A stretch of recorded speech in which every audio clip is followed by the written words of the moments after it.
Olá, boa tarde. Para vocês aí no Brasil, bom dia. Aqui em Portugal já são 3 horas também. E eu queria agradecer a presença do Flávio Lhoa Coelho. É um autor que de vez em quando vem a Portugal, já tem 2 anos seguidos que vem a Portugal, através da assessoria literária Definita, porque ele vem fazer outras coisas também e aproveita para a gente fazer um trabalho de divulgação com o Flávio. Eu queria apresentar o Toca Falar Disso. É um blog que existe há 10 anos do Emanuel Lomelino. Quem quiser acompanhar o blog, nós fazemos resenhas literárias, entrevistas, divulgação de livros de prosa, de romances. E agora eu transformei o Toca Falar Disso em live, né? A gente aproveitar esse período em que estamos mais em casa, de pandemia, para a gente ter uma divulgação maior, já que os nossos eventos presenciais foram cancelados por enquanto. Então, hoje, eu vou fazer 10 perguntas ao Flávio Lhoa Coelho. Ele tem vários livros publicados, é professor universitário. Vou dar uma lida na biografia só para apresentar, porque eu acredito que a pessoa ela pode se autodefinir, né, de uma forma melhor. Então, o Flávio, ele é paulistano, professor e escritor. O seu primeiro livro, Contos que Conto, foi publicado em 1991 e obteve o 3º lugar na categoria Contos na 5ª Bienal Nestlé de Literatura Brasileira e foi reeditado em versão e-book em 2017. Publicou mais 6 livros: Lê dos Enganos, Meras Referências, 1996, Gambiarra e Outros Paliativos Emocionais, em 2007, Contos e Vitens, em 2012, A Turma do Costa, o Desafio de Xadrez, e-book, em 2014, Pigarreios, em 2016, Guarda-Trecos, em 2017. E também, pela Penalux, ele editou Outros Tantos, em 2018. Desde no blog literário às quintas-feiras, que a gente vai saber sobre isso um pouco mais, e tem vários contos publicados em diversas antologias, coletâneas e revistas da Academia Brasileira de Letras. Flávio, uma boa tarde, muito obrigada por aceitar o nosso convite. Como é que estão as coisas? Eu queria que você se apresentasse um pouco e também falasse um pouquinho aí da situação aí no Brasil, que ontem foi o marco de 100 mil mortes, né? Então, como é que você está vivendo isso aí? Bom, antes de mais nada, agradecer a você, ao Emanuel, né, a todo o pessoal da Infinita aí, pela possibilidade de conversar um pouco aí ao vivo, né?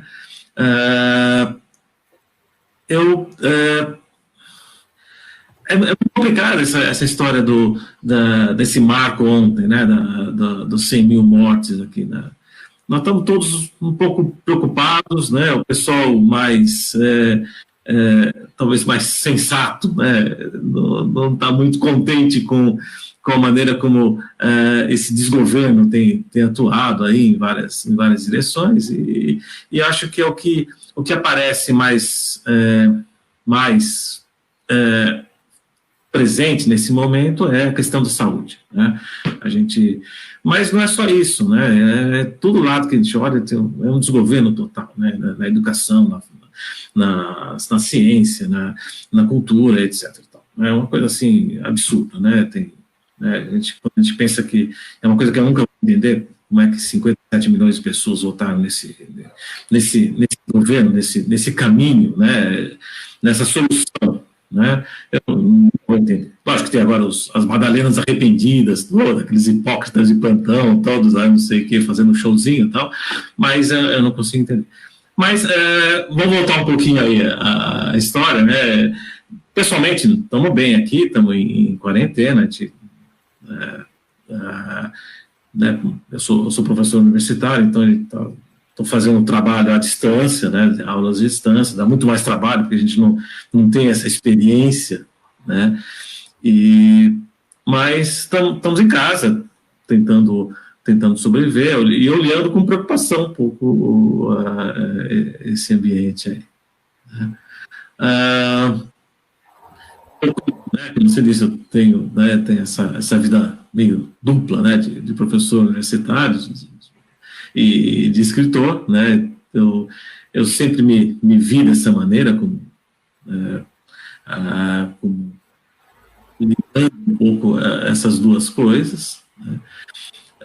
Eu escrevo desde quase sempre, né, que eu me sinto me vejo como pessoa, né, o meu primeiro livro já vai para 30 anos, né, o ano que vem, e e mais 8 livros que eu publiquei desde então, né. Nesse momento eu tenho tentado fazer uma transição maior, porque no começo da minha carreira eu escrevi muito mais contos, né, era o que cabia dentro do meu espaço, dentro do meu tempo que eu tinha, né, já que a minha profissão me tomava muito tempo, né, então eu me concentrei mais em escrever contos, né, e nesse momento eu consigo me organizar a ponto de ainda continuar a carreira de matemático, carreira de professor universitário, escrever algumas coisas mais longas, né, então o Pigarreios é o meu primeiro romance, né, esse que lancei pela editora Chiado aí, que é um dos livros que vocês estão me ajudando a divulgar, e é o meu primeiro romance, e nesse momento eu estou escrevendo outro, né, estou aproveitando a quarentena aí para escrever um outro romance. Não sei se eu posso ler um pouquinho do Pigarreios nesse momento. Sim, sim. Deixa eu só dar as boas-vindas, uma boa tarde, um bom dia também para quem está começando a nos acompanhar. Alessandro Ribeiro, a Maria Antonieta Oliveira, a Cláudia Aguiar, Tânia Aguiar Passetti, muito obrigada por vocês estarem aqui conosco, a Maria Tereza Coelho, então, obrigada por vocês estarem conosco. Flávio, dá uma lida, então, numa parte do conto e depois a gente começa com as nossas perguntas. Ah, legal. Não, esse é o Pigarreiros, né, o romance, né, e quando é só o comecinho, talvez para atiçar um pouco a curiosidade. A curiosidade. Então, ele pigarreou antes de continuar a contar a história àquele grupo homogêneo e aparentemente atento. Sim, ninguém se ausentou da varanda da casa da praia naquele momento. Como poderia deixar o dono da casa e do dinheiro falando sozinho? Como ignorá-lo enquanto ele contava aquela história que, além de tudo, parecia bastante interessante? Como ignorá-lo, um contador de histórias experiente? E sim, ele era do tempo em que se costumava pigarrear antes de recomeçar uma história. Seja uma pausa longa de quem procura a melhor palavra, ou tenta se lembrar de algum detalhe significativo, ou mesmo curta, de quem quer até estabelecer um pequeno suspense junto aos ouvintes. Que importa? Pigarreios, ele caprichava e se esbaldava neles. Mas as histórias de todas as noites precediam os jantares, e naquela casa de veraneio, jantava-se às 8h30 da noite. Nem antes, nem depois, e não importava o que os convidados fizessem durante o dia e nem a que horas o faziam. Acordar cedo ou tarde, tanto faz. Ir à praia, surfar, passear em um dos barcos, apenas relaxar ao sol do verão, ler uma revista de futilidades ou um livro de filosofia oriental, tanto faz. Ocupar preguiçosamente a rede aos fundos do gramado, desfrutar a piscina, prosear ou jogar um inofensivo baralho. Mas o que importava, porém, é que, no mais tardar às 8 da noite, todos, de banhos tomados, devidamente cheirosos, deveriam se encontrar para o rápido e inadiável aperitivo antes do jantar, que era, sem atrasos ou frescuras, às 20h30. Pontualmente. E era, seguramente, o único horário em que todos os hóspedes da casa e do verão teriam oportunidade de se encontrar frente a frente no dia. Por que não respeitar isso, então? O que custava isso, afinal?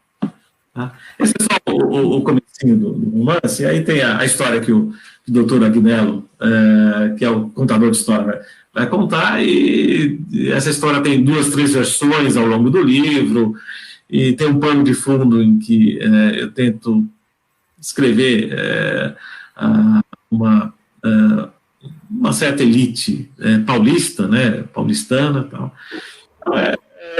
Então, eu me diverti muito escrevendo esse livro, né? Ele começou, na realidade, como um conto, era um conto curto, tal, e eu vi que tinha um certo potencial de aumentar isso, e foi aumentando até chegar a um romance. O Pigarreios, ele foi editado pela Chiado, editora, e é interessante, Flávio, quando chegou na minha mão, eu li numa tarde, porque a gente se transporta, você descreve de uma maneira que a gente está lá na sala mesmo, a gente está vivendo aquele entorno, e é muito interessante a sua narrativa, porque a nossa imaginação realmente nos leva a viver aquela cena como se estivesse participando de um filme. Então, eu recomendo imensamente, que eu sou fã desse Pigarreiros. E ainda espero a continuação, porque você deixou a gente meio no suspense, então estou esperando agora a continuação dele. Vale muito a pena. O final deixa um pouco, uma possibilidade de continuação aí. Sim, exatamente. Ou então pela imaginação do leitor, né? O que a gente preferir, mas eu ainda prefiro esperar a sua continuação. O trabalho da assessoria literária da Infinita, tanto no Brasil e Portugal, é divulgar os autores, os livros, que também, além de nós produzirmos os livros, nós também divulgamos autores de outras editoras. Então, Pigarreiros é da Chiado, o Flávio veio em 2018 fazer um trabalho aqui em Portugal, que a gente fez divulgando, fizemos uma série de eventos, e foi muito produtivo também, e depois ele retornou para outros compromissos que ele tinha, mas já trazendo outros tantos, que foi pela editora Penalux, e também fizemos um trabalho, fomos à rádio e fizemos a apresentação do livro aqui, e foi muito gratificante, fomos a um programa de TV local, e foi muito gratificante. Então, a ideia do trabalho da assessoria literária da Infinita é isso, é promover e divulgar o autor e seus livros, e uma das oportunidades é essa que a gente está tendo agora, né? Não precisamos mais esperar você chegar até aqui para a gente ter essa troca e tudo mais. E com esse tempo de pandemia até surgiu essa nova possibilidade da gente estar mais conectado também. Flávio, então vamos lá. Só para a gente conhecer um pouquinho, eu sei que você já falou um pouquinho da pandemia, da sua percepção, mas qual é a lição que você acha que fica disso tudo que a gente está vivendo? Eu acho que a gente vai... É meio lugar comum, a gente vai ter um novo normal, né? Eu acho que sim e não, né? Eu acho que... Não sei se ela vai ser forte o suficiente para mudar a percepção que as pessoas têm de muitas coisas, né? Eu acho que a gente, pelo menos no Brasil, a gente vive uma época muito complicada, muito comum, né? E eu acho que essa percepção não vai mudar, tá? Mas, por outro lado, tem isso que a gente está fazendo agora, né? Quer dizer, começam a abrir possibilidades que não existiam antes, né? Não que as pessoas não quisessem, não sei o quê, mas é que, de repente, é muito mais gostoso você estar com a pessoa, fazer um lançamento de livros é muito mais gostoso, você está conversando com as pessoas e interagindo, não sei o quê, um lançamento presencial, digamos assim, né? Nesse momento não tem, né? Por outro lado, a possibilidade, como você disse, essa coisa que a gente não tinha, né? Eu tenho trabalhado aí com a Infinita, né, desde 2018, para 2 anos aí, né? E eu estou muito satisfeito com o trabalho de divulgação que a Infinita faz. É um pessoal extremamente competente e ativo o tempo todo, né? Eu passei em janeiro, né? Eu passei 15 dias e foram 6, 7 eventos que, né, me motivaram bastante. Deixa eu me passear um pouquinho por Lisboa com a Márcia, né? Isso, até não pude pegar o trem, como é que era o trem que o Jorge falava? Sim, foi o 25, né? De 25 de abril. O elétrico. O elétrico 25, E nem deu tempo de fazer isso, tá? Mas eu adorei isso aí, né? Quer dizer, é o contato que eu tive com pessoas, e isso não está sendo possível nesse momento. A minha ideia era voltar de novo, né, no meio do ano, Portugal, né? A minha ideia é manter esse intercâmbio aí 2 vezes ao ano, tal, às vezes 1 ou 2 vezes ao ano para Portugal, mas não dá nesse momento, né? E essa possibilidade de conversar com vocês e também de escutar outras pessoas, né? Conhecer a vida literária mais aprofundada lá aí de Portugal, de Lisboa, tal, não sei o quê. Isso daí é interessante, né? É uma coisa que não existia antes e que eu acho que tem um espaço para continuar. Isso é verdade. Agora, fora essa parte mais, digamos, né, tecnológica, assim, de possibilidades, que talvez em algum momento viesse de qualquer maneira, né? Não acho, a pandemia talvez tenha antecipado um certo modelo de contatos que estava latente aí nessa, né? Mas eu não acredito, eu sou meio pessimista em relação a que o mundo vai ficar mais mais bonito, mais colorido, as pessoas vão ser mais compreensivas, não sei o quê. Né? A gente vê o Brasil nessa história, quer dizer, a corrupção continua, né? E, aliás, aparecem mais oportunidades para a corrupção acontecer, né? Quer dizer, né? A gente vê o desmando do Congresso, do Supremo, tudo, não sei, continua igual, né? Quer dizer, não vai mudar. Né? Mas, então, eu sou meio pessimista em relação a isso. Mas tem esse lado mais tecnológico que vai trazer possibilidades interessantes para as pessoas se conectarem, né? Quando não puderem tomar aquele cafezinho junto no Jardins do Baldaia, por exemplo. Né? Eu acho que a nossa vida era tão corrida que tantos eventos que não cabia, né? A gente ter essa ideia de desacelerar, de ficar em casa e conectar. As gerações mais novas, talvez para eles isso seja mais fácil, mas para nós que não nascemos na era da internet, era normal a gente estar fazendo eventos e estar interagindo pessoalmente. E tivemos realmente que nos reconstruir, recomeçar, pensar em outros caminhos. De uma forma ou de outra é muito válido, porque a gente atinge, né, uma dimensão muito maior do que a gente atingiria no presencial, mas tem os seus prós e contras, como todas as situações.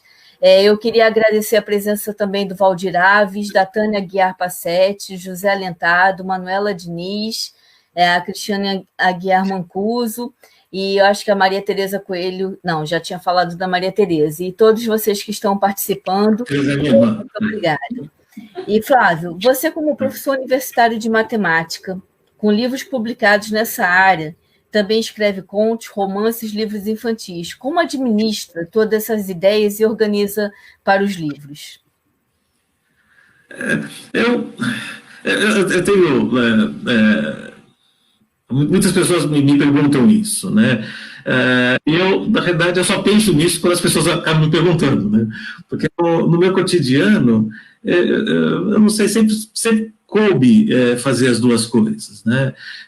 Não é que eu desligo um botãozinho e ligo outro, tal, não sei o quê, né? Para mim, tem muita coisa que é natural. Tem horas que eu acordo, estou a fim de escrever, tem horas que, tem horas que eu acordo, estou a fim de escrever, mas não consigo porque eu tenho, né, tem a parte profissional que eu tenho que fazer e tal.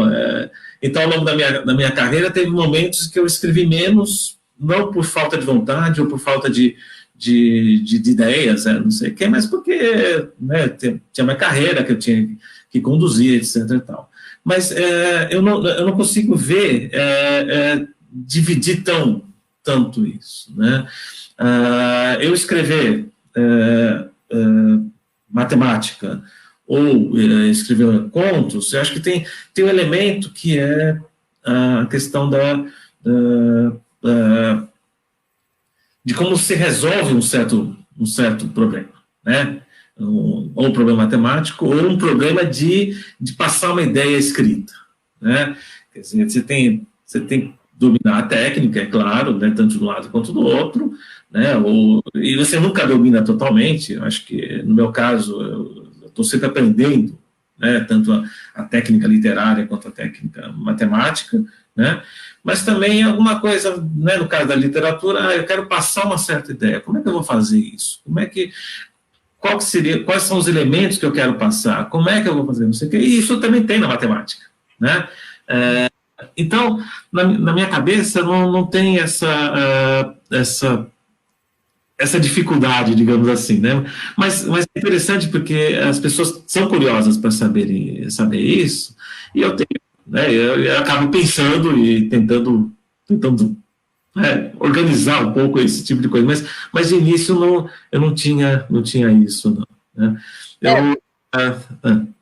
Geralmente as pessoas da área de exatas, né, elas não são muito para a área de humanas, né? Tem mais dificuldade em escrever. Mas então tem uma coisa que às vezes eu comento, né, que vai dar brincadeira e tal, porque às vezes eu estou Isso já aconteceu várias vezes. Eu estou em algum lugar, tem pessoas por perto, não sei o quê. Por exemplo, né, uma situação que aconteceu, eu estava lá, né, num voo e tinha uma pessoa por perto que queria conversar, não sei o quê, e não estava afim de conversar, não sei o quê. Né? Então, quando a pessoa pergunta o que você faz, se você não está afim de conversar, você fala, eu sou um matemático. Né? Mas responde, não, eu odeio matemática, nunca gostei de matemática, não sei o quê, e o assunto acaba aí, né? Mas se você está afim de conversar, de bater um papo, não sei o quê, eu sou escritor, tal, não sei o quê, então aí a conversa começa a desmanchar, tal, não sei o quê, né? Meio na brincadeira, tal, não sei o quê, mas tem muito disso, né? Eu não sei por que a matemática assusta as pessoas, e não deveria ser, mas qualquer papo, sou matemático e ponto. A matemática, quem ama, ama, e quem odeia, odeia. Não tem Isso é verdade. Você esteve em Portugal 2 vezes, né, junto com a gente aqui, para apresentar os seus livros. Qual a diferença que você sente entre Brasil e Portugal na divulgação dos seus livros? Bom, eu me senti muito acolhido, né, em Portugal. Eu acho que o trabalho, eu acho que tem muito a ver com o trabalho que vocês fizeram, né, de divulgação, e eu gostei muito da experiência de lançar meus livros, né, foram 2 livros aí em Portugal. Eu me senti muito acolhido em relação a isso, né, porque a divulgação, o começo da carreira é complicado, né?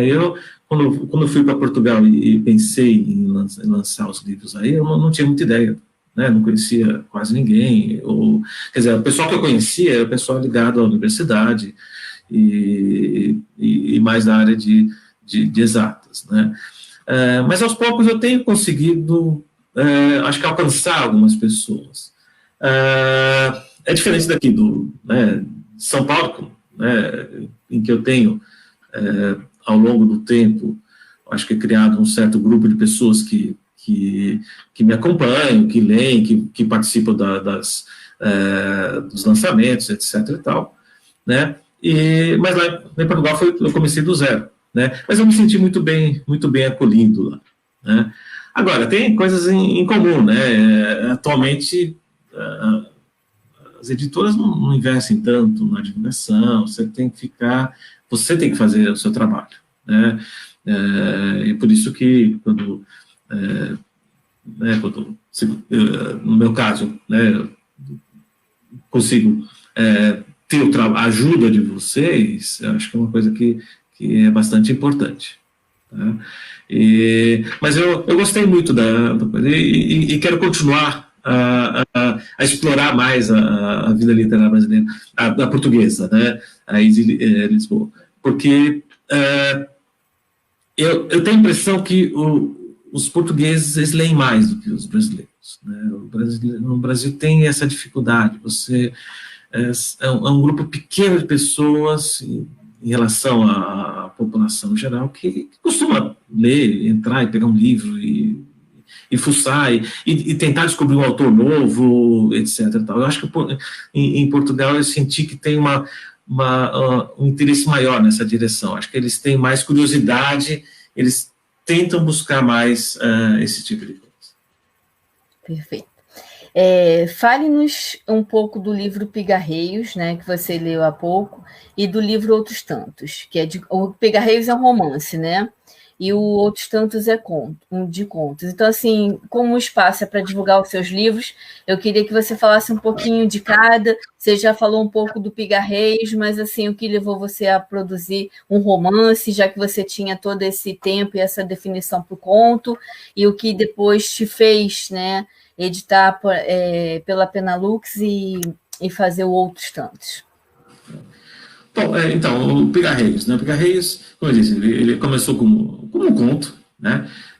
Foi interessante, eu lembro muito bem, eu estava em um congresso lá em Lima, um congresso de matemática em Lima, e a gente estava, na verdade não estava em Lima, a gente estava numa cidade fora de Lima, tal, não sei o quê, com toda dificuldade de ir para Lima, não sei o quê, uma das tardes não tinha conferência, era livre, tal, não sei o quê, Eu fiquei, deixa eu ficar por aqui, porque era um lugar muito gostoso, tinha um parque, tal, não sei o quê. Fiquei lá e sentei e rascunhei o Pigarregos. Ele saiu assim meio de sopetão.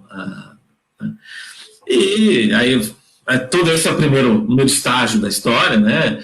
Depois aí eu trabalhei nesse conto. O congresso foi em dezembro, né? Depois logo em seguida tive as férias de janeiro e tal. Trabalhei um pouco nesse conto, no final do mês de janeiro eu tinha o conto feito, né? Mas ele é um conto de 8, 10 páginas, tal, não sei o quê. Mas, como eu disse, eu senti que tinha espaço para aumentar, era uma história que acho que valia a pena, e aí eu fui trabalhando em cima dos personagens, tal, não sei o que, ele foi crescendo. Em um certo momento deixa de ser um conto e vira uma novela ou um romance, né? É lógico que tem elementos que não tinha no inicial, né? Quer dizer, tem todo esse pano de fundo que eu falei de uma elite paulistana que não estava primeiro no conto, né? O conto era só uma história mais direta, tal, não sei o quê, né? Então foi assim, foi um processo, e aí surgiu, né, na época, a Chiado era uma editora portuguesa e que estava querendo entrar no Brasil, né? E aí eles estavam procurando pessoas e autores novos, não sei o quê. Eu me arrisquei lá, né? E acabou sendo publicado, né?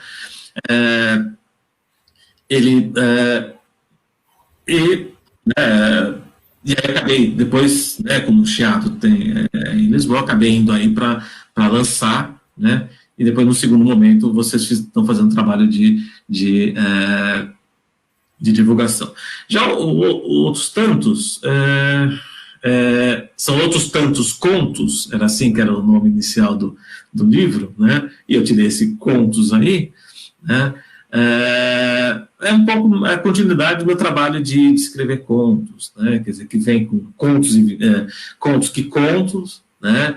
Depois tem Lendos e Enganos, Gambiarra, tem o Contos e Vinténs, que é uma experiência um pouco diferente, são mini-contos, né? São vinténs, né? E outros tantos são os contos mais recentes, né? Muitos deles apareceram, alguns apareceram no blog, né? E aí são contos. Eu acho que é o livro que eu acho que é melhor resolvido para mim em termos de contos, né? Sempre eu busco uma certa unidade nos contos, né? Gambiarra tinha uma unidade em torno de contos de uma certa fase minha, que eu estava meio desanimado, etc. Então tem tudo isso, então, não sei o que. Outros tantos não, outros tantos já é uma fase mais recente, uma fase em que eu estou mais tranquilo na vida, digamos assim, né? E isso não quer dizer que sejam contos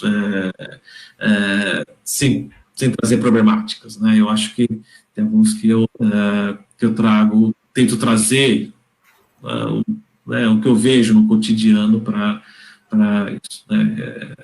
Então, tem características diferentes, né?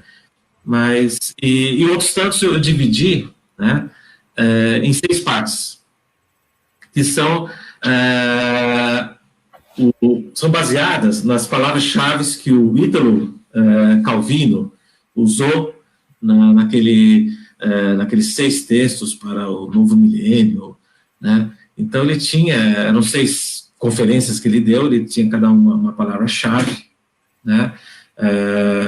Ele morreu antes de dar a 6ª palestra, né? É uma palestra que ele estava dando nos Estados Unidos, tá? Então as palavras-chave são leveza, rapidez, exatidão, visibilidade, multiplicidade e consistência, né? Então eu usei as palavras-chave e dividi os contos que eu tinha separados, não sei o que, dentro disso daí. E acho que encaixou bem isso daí, né? Então, longe de qualquer pretensão de escrever que nem o Ítalo Calvino, né?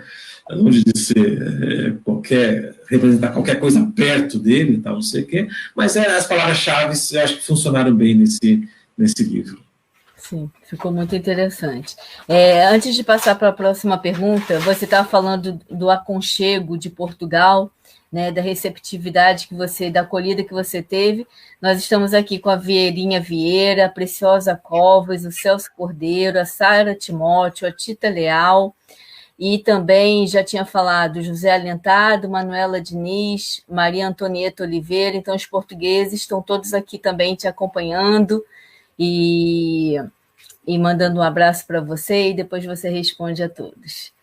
E, Flávio, qual é a história que mais gosta de contar, já que você é um contador de tantas histórias e tantos contos? Eu acho que eu não tenho uma história assim especial, né?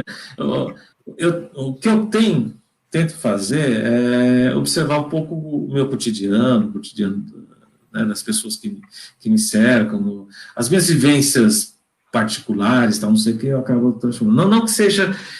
E aí as pessoas acham que é tudo autobiográfico. Tal. Não é. Né? Os meus escritos são baseados totalmente na ficção, né? São totalmente ficcionais. Né? Aí as pessoas vão reclamar, não, sempre tem a biografia.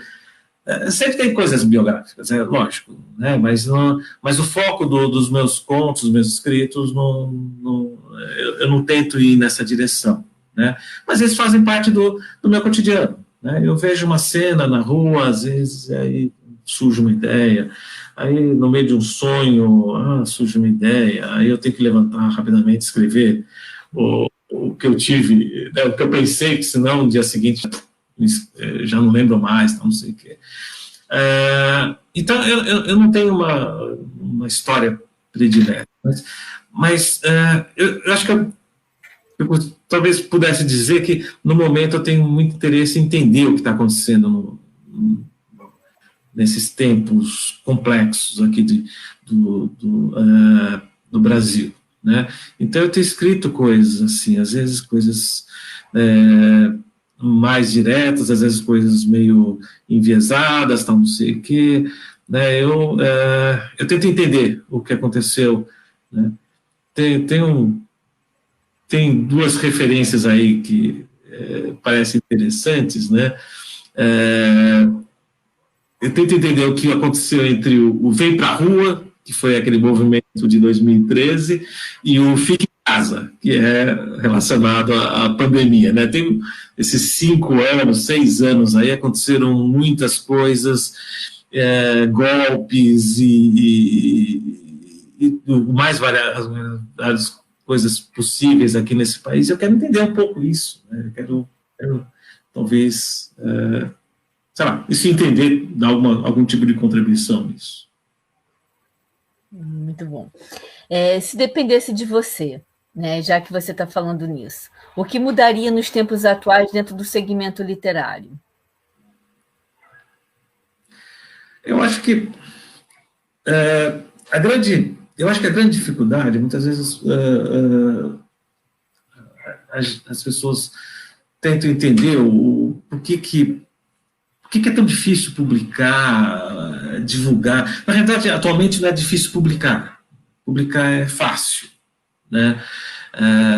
Com toda a tecnologia, etc. e tal. E não fica muito...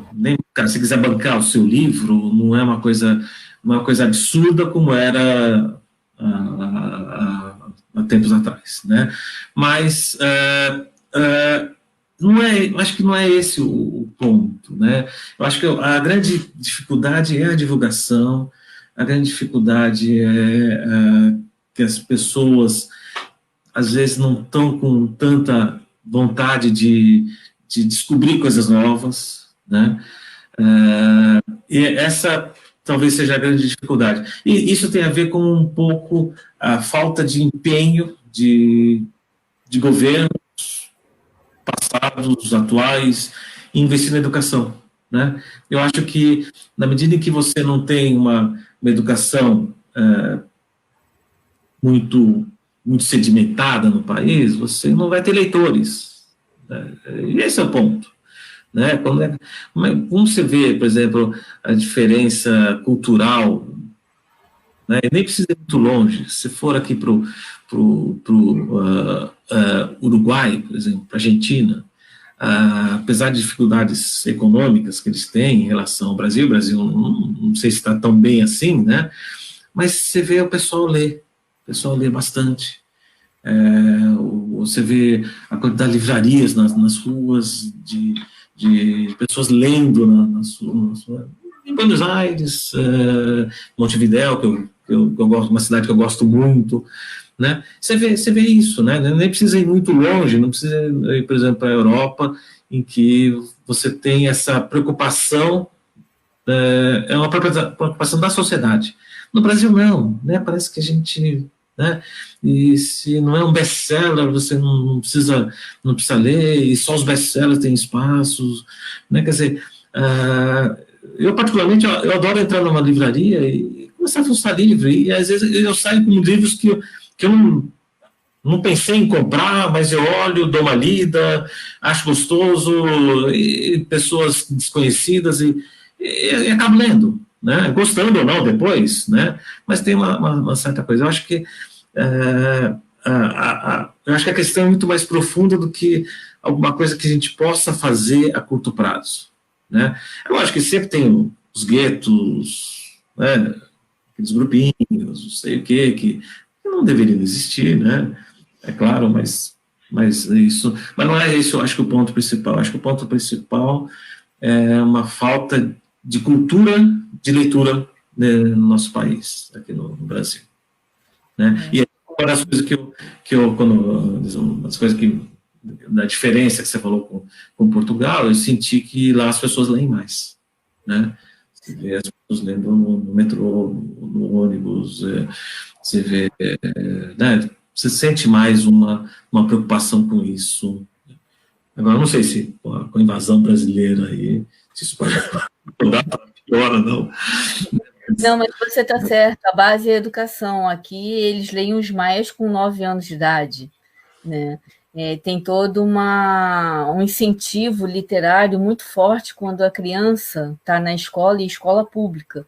No Brasil a gente tem essa dificuldade realmente, né? Então é bem por aí, eu acho que o caminho é esse. Quanto mais se aprende, a pessoa cresce lendo, ela já incorpora aquilo na sua vivência, frequenta mais as bibliotecas, aqui tem bibliotecas fantásticas, então eu acho que é isso, mesmo que você não tenha o poder aquisitivo para comprar o livro, mas favorecer a ida a uma biblioteca, a disponibilidade, né, de ter um local confortável, público, para que a pessoa possa passar uma tarde lendo, eu acho que isso também ajuda a formar leitores, né? E Portugal tem muito disso, pelo que eu percebo aqui. Queria agradecer mais uma vez a presença de todos que estão nos acompanhando. E, Flávio, quem lhe inspira? Qual foi o livro que marcou a sua vida? Bom, eu não sei se eu tenho, né, uma pessoa, um autor que me inspirasse ou não, né?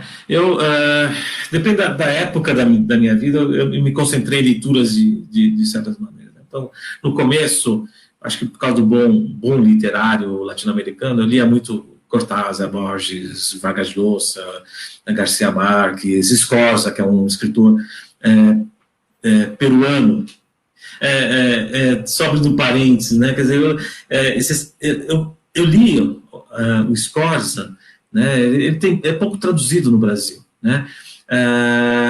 Quando eu fui para Liverpool fazer meu doutorado, lá eles têm uma biblioteca muito forte na literatura latino-americana, brasileira, tal, não sei o quê. E eu descobri o Scorza lá, né?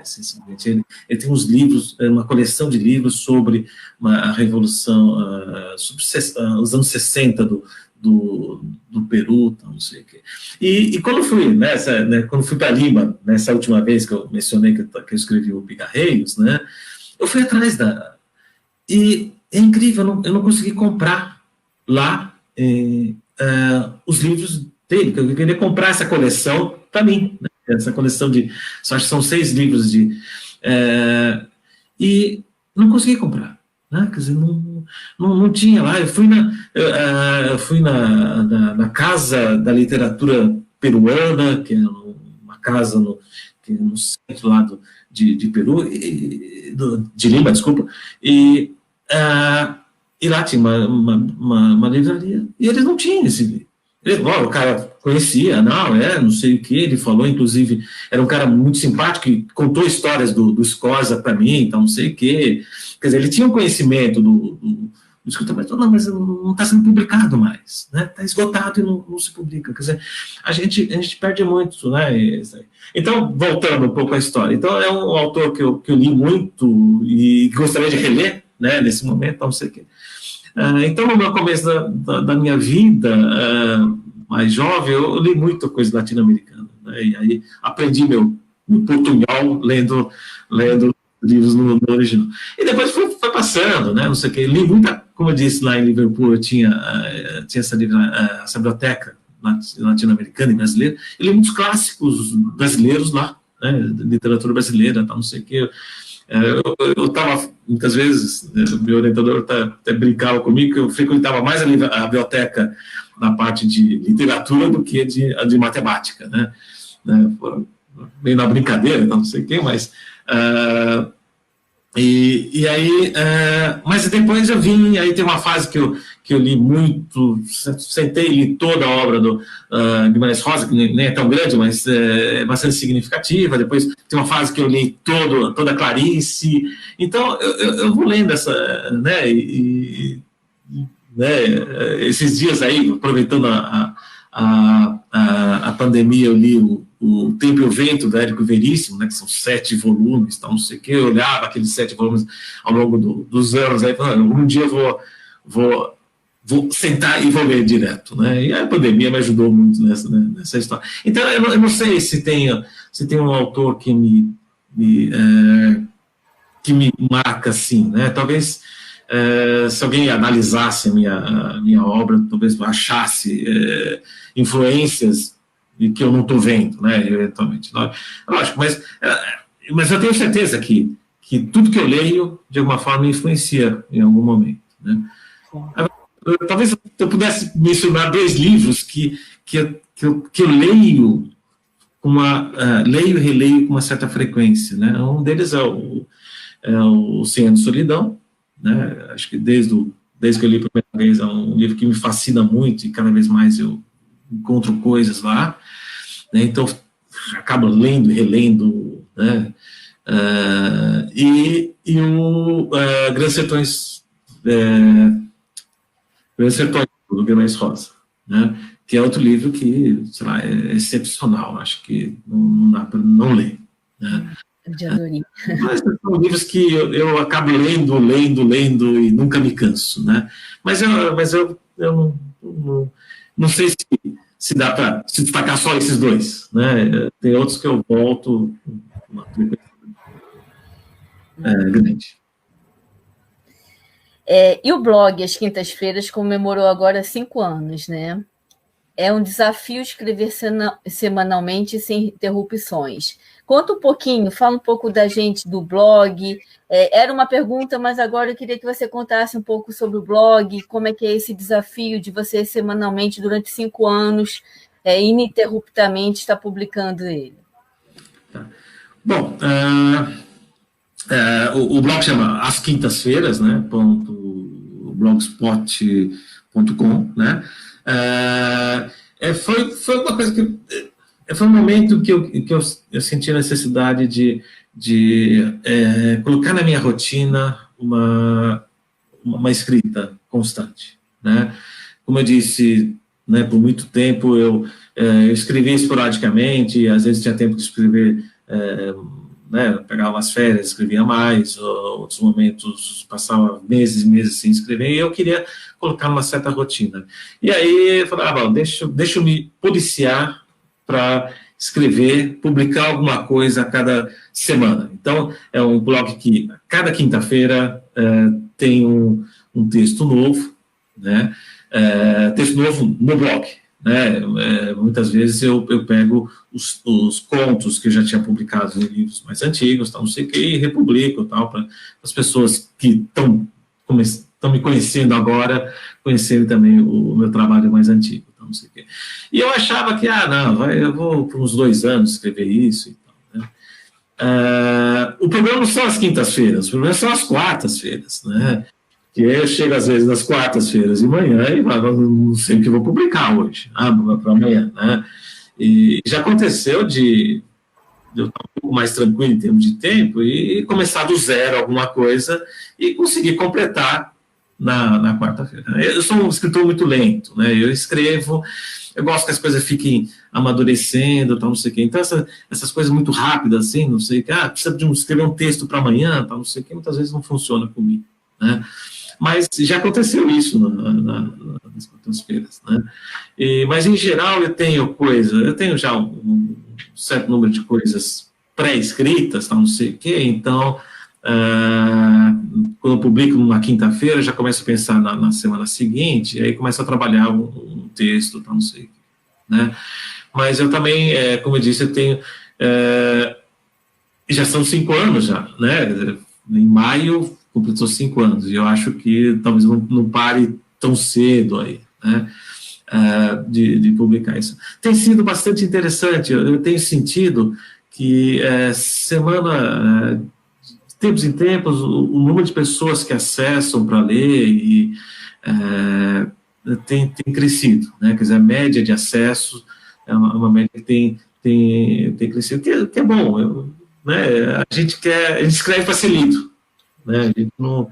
Né, e a pessoa pode gostar ou não, não, eu gostei mais daquele, ou desse, ou daquele, mas eu tenho sentido que tem tido uma certa receptividade, né? Tem uma coisa que no início eu pensava fazer um blog para escrever mais crônicas, né?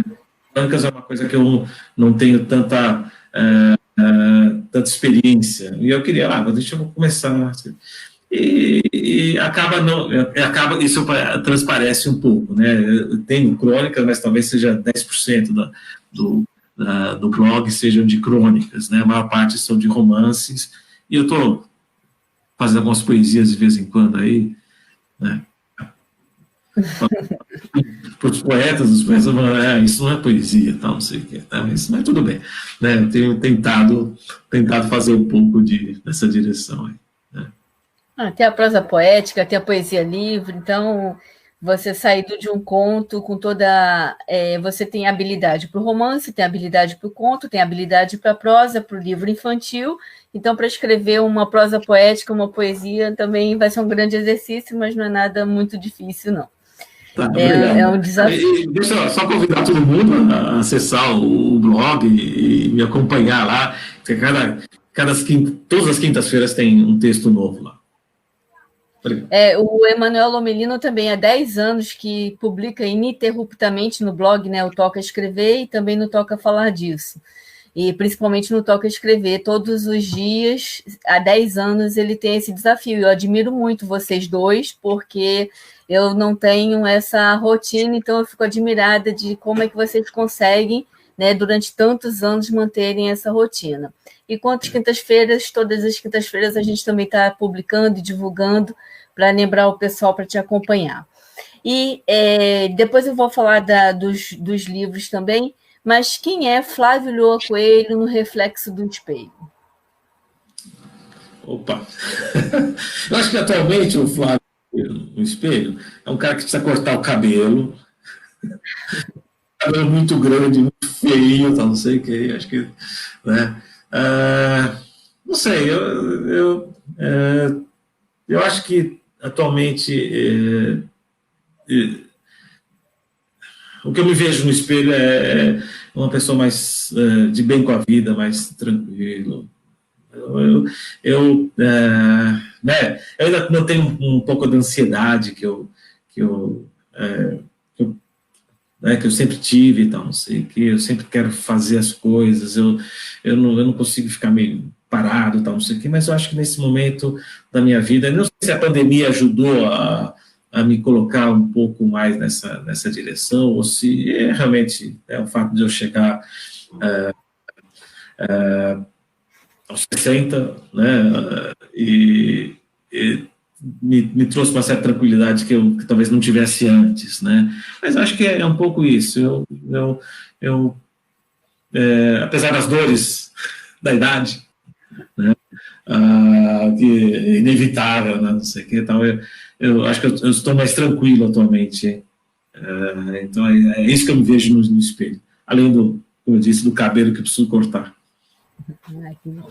Eu queria agradecer a todos que estão nos acompanhando, a Dromeda Galatea, é assim que fala, né? A Dromeda Galatea. E Elisa Raies, que também estão acompanhando a gente, e a todos que eu já falei os nomes, muito obrigado pelos comentários. E quem quiser também pode se inscrever no nosso canal para apoiar a nossa divulgação. E, Flávio, antes de fazer a última pergunta, eu vou falar para todos que nos acompanham que aqui em Portugal, o Pigarreios e outros tantos estão disponíveis também, né, na Livraria Barata. A gente está fazendo, quem quiser acompanhar e adquirir os livros também aqui em Portugal, entre em contato com a Infinita, infinita.lisboa@gmail, ou quem estiver passeando por aqui ou mora em Portugal e quiser adquirir Pigarreios ou outros tantos, também estão disponíveis na Livraria Barata. E aí no Brasil, quem quiser adquirir seus livros, como é que faz? Bom, os dois livros eles estão na Livraria da Vila, na Livraria Cultura, né? Que foram os lugares onde eu os lancei aqui, né? A Penalux dá para comprar diretamente no site deles, né? A Penalux é uma editora pequena em relação, né, comparação com outras, né, que a gente tem aí no mercado, mas eles são extremamente competentes, eles têm feito um serviço de publicação cuidadoso, a edição é maravilhosa, né? Eu gosto muito do trabalho que eles têm, né? O Tonho e o Wilson, né? O Wilson Gorge e o Tonho França, né? São dois editores que né, eu tive acesso, né? Conheci, né? Por sua indicação, inclusive, né, Adriana? E eu estou muito satisfeito com o trabalho deles. Eles fazem uma divulgação diferenciada, né, dos livros. Eles apostam nos livros, né? Não é muitas das editoras atualmente que é aquele troço, não, o trabalho termina quando na gráfica, né? Não, o trabalho não termina na gráfica, o trabalho começa na gráfica, né? Depois que o livro fica pronto na gráfica é que você tem a maior parte do trabalho. Então eu tenho no site deles ele pode ser comprado lá, né? Agora, quem quiser um tratamento mais eventualmente personalizado, com dedicatória e tal, não sei o quê, né? E sempre eu mando um livro a mais, né? Pode entrar em contato comigo, né? No meu e-mail, ou no blog tem lá o meu e-mail, ou então via Facebook e tal, é fácil de me encontrar. Quem quiser, né? Pode entrar em contato que a gente conversa aí, né? E aí, né, eu tenho também só para que é o Infanto, que é, né, Infanto Juvenil, né? Você acabou com a minha surpresa. Desculpa. Então, faz conta que eu não falei nada, tá? Então, e aí, o que eu estava falando mesmo? Não, você estava dando seus contatos para quem quiser adquirir os seus livros no Brasil, onde conseguir. Isso. E aí, eu terei o maior prazer em enviar o livro e autografado, tal, não sei. Sim. Porque o trabalho da assessoria literária da Infinita, para quem está acompanhando, quem quiser produzir livro conosco, a gente não trabalha no circuito livreiro. Então, o autor que almeja, né, ter todo esse o trabalho de distribuição, de logística, de outras livrarias, a gente indica também algumas editoras dentro do perfil daquele autor. E a editora Penalux, eu também gosto demais do trabalho deles, foi o caso. O Flávio queria publicar o livro dele, né, o Outros Tantos, e pediu uma sugestão de onde poderia publicar, e a gente sugeriu, e a Penalux realmente no Brasil está fazendo um trabalho fantástico, e eu recomendo a quem quer trabalhar dentro desse circuito livreiro no Brasil, a Penalux ela atende muito bem. E, Flávio, para a gente fazer antes da última pergunta, o guarda-trecos, né? Ele não está inserido, essa pergunta do guarda-trecos eu deixei para depois, porque é um livro infantil e muito bem feito. A história é muito interessante. E eu queria que você contasse um pouquinho. Ele ainda não foi para a Livraria Barata, porque na hora que o guarda-trecos chegou na minha mão foi quando foi o início da pandemia, e a gente teve que entrar no estado de emergência, em quarentena, e eu ainda não tive oportunidade, né, de voltar à Barata, até porque eles estão fazendo uma campanha também para não fecharem, devido a tudo que aconteceu, então a gente ainda não esteve junto para começar a fazer esse trabalho também e deixar o guarda-trecos lá. Mas conta para a gente como é que é um pouquinho dessa história desse livro infantil, e no Brasil também como é que a pessoa quiser dar de presente para um filho, para um sobrinho, para um amigo, como é que faz? Então, a gente também tem é um livro que, deixa eu começar pelo final, né? Quer dizer, então ele foi publicado pela uma editora pequena, de uns amigos nossos aqui, chama Belo Dia. Então, se você quiser comprar pela editora, então dá para fazer via o site, né?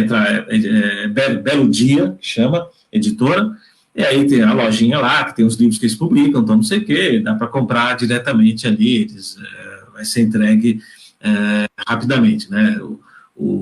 Mas também, se quiser também aquele tratamento personalizado que eu disse, né, pode entrar em contato comigo, teria o maior prazer E aqui em Portugal também, a gente tem alguns exemplares, quem quiser, é só entrar em contato com a Infinita, infinita.lisboa@gmail, que a gente coloca nos correios e entrega o porta-trecos enquanto ela não estiver na Livraria Barata.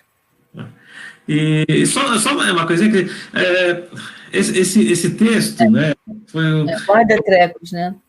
Eu estava, há uns anos atrás, eu estava passeando pelo bairro. Eu gosto muito de passear aqui pelo bairro, né? Assim como quando eu estou lá em Lisboa, o que eu gosto de fazer é andar pela cidade, né? E aqui também, né? E eu passei, fuçando umas ruínas meio esquisitas, eu achei uma casa em que tinha uma estátua, em que tinha uma menina com um guarda-chuva, né? Era uma fonte, na realidade, né? A água caía por cima do guarda-chuva e era muito, né, muito interessante, e aí comecei a pensar nisso daí, né? E aí surgiu a ideia, né? Tanto que a capa tem, né? A capa tem a menininha com guarda-chuva, não sei o quê. E, na realidade, é mais que um guarda-chuva, é um guarda-trecos, onde a menina guarda um montão de coisas, não sei o quê. Então, tem toda uma história aí que eu não vou contar, né, que vai nessa direção. Inclusive, ela guarda os sonhos dela lá dentro, e os sonhos escapam, ela tem que correr atrás. Bom, eu deixo um pouco aí para quem estiver curioso, né, depois entrar em contato aí. Então, é um livro que então, esse é um pouco o meu processo de criação. Acho que talvez eu muitas vezes olho uma certa coisa e aquilo, sabe, a história surgiu de repente que eu olhei aquela estátua, né? E foi interessante, porque depois que eu publiquei, eu deixei uma cópia lá para a pessoa, né? Uma artista plástica que ela tinha feito aquela estátua, não sei o que, entrou em contato, a gente conversou, não sei o que, né? Mas o meu processo de criação é assim, né? Eu sei lá de onde é que vem, né? De um passeio. Né? Perfeito. Então, para a gente finalizar, mais uma vez agradecer a presença de todos. Qual é a pergunta que gostaria que lhe fizesse e como responderia?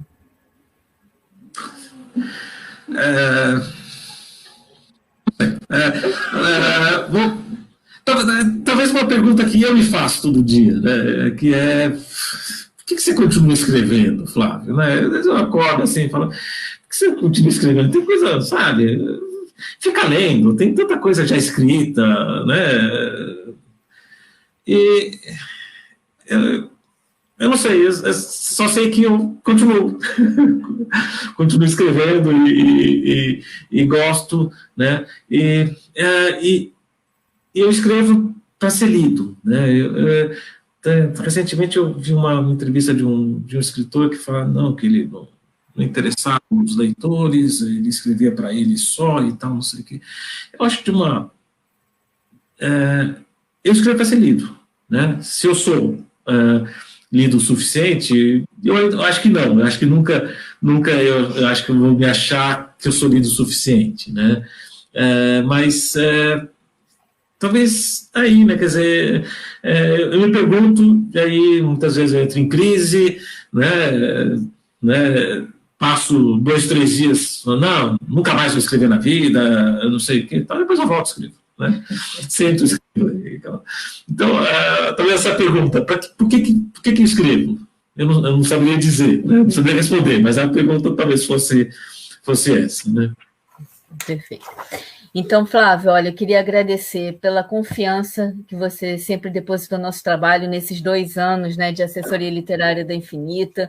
Estamos também aqui de portas abertas, esperando por vocês, quando vocês puderem, né, passar esse tempo de pandemia, vocês puderem, e a gente puder voltar à nossa rotina de divulgação presencial, mas enquanto isso teremos outras ações, né, para que a gente possa manter esse contato, os leitores e outros autores possam te conhecer um pouco melhor. Muito obrigada pela generosidade, pela gentileza de estar aqui com a gente também. Agradeço a todos que estão nos acompanhando, o Alessandro Ribeiro, o Valdir Alves, todo mundo que acompanhou essa live. A Infinita, né? Tem a página da Infinita, quem quiser acompanhar os trabalhos da Infinita. No YouTube, o vídeo vai ficar disponibilizado também daqui a pouco, para quem quiser partilhar, divulgar. Eu acho que é importante essa rede, né? Essa troca de interação, de conversa, para que a gente possa também atender e atingir a outras pessoas também. E a gente que agora está lidando com essas redes sociais, com esse mundo virtual, fica muito mais fácil a gente propagar e a gente divulgar mais, né, o que pensa o autor, o Toca falar disso. As 10 perguntas é mais isso, é a gente conhecer um pouco da pessoa por trás daquilo que ela escreve. Então, queria agradecer a presença de todos. A Infinita agradece também, Flávio, um abraço aqui meu, da Júlia e do Emanuel, e a vocês todos que estão nos acompanhando, muito obrigada. A próxima live vai ser com o autor português, o Celso Cordeiro. Então, até o próximo domingo, e muito obrigada a vocês. Agradecer aqui a presença de todos aí,